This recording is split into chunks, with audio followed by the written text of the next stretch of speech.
Good morning po mga kasalto at ka-excellence. Merry Christmas and Happy New Year. Happy holidays po sa inyo. So, ito po ay isang episode ng ating Selective Instinct videos. Pakita po namin sa inyo isa naming typical na brood pen. So, ito pong pen na to ginagawa po namin to create some cross pullets and cross stags. So, the broodcock po dito ay isang 226 sweater.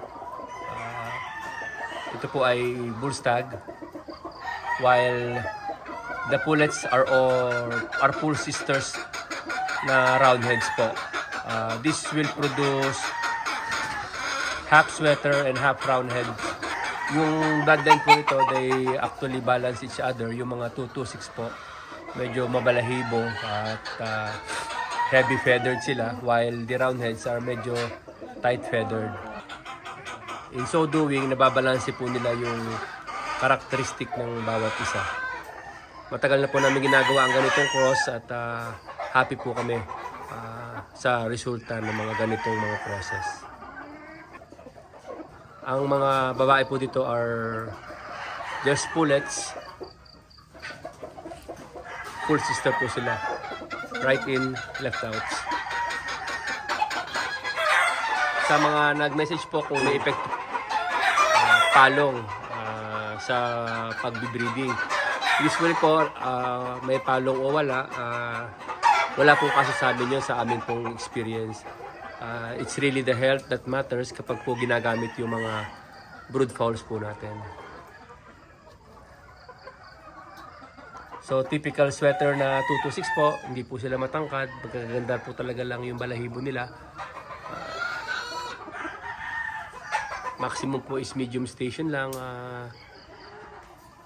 Then yung mga Gilliam roundheads po, maganda po yung pangangatawan nila, stock body. So this particular rooster po is a bull stag again, out of a materials na nakuha po namin kay Sir Nene. Palahi ko na po ito at we really like them as they are. These 226 sweaters have proven themselves na hiyang po kami dito.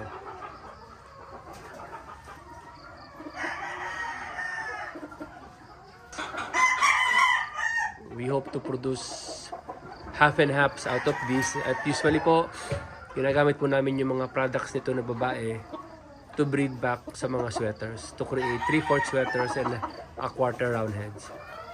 In that settings po, they become more sweater looking. Nababawasan po yung mga dark. So muli po, ito po yung aming isang brood pen. Broodcock is 226 sweaters, while yung mga inhin po is Gary Gilliam roundheads.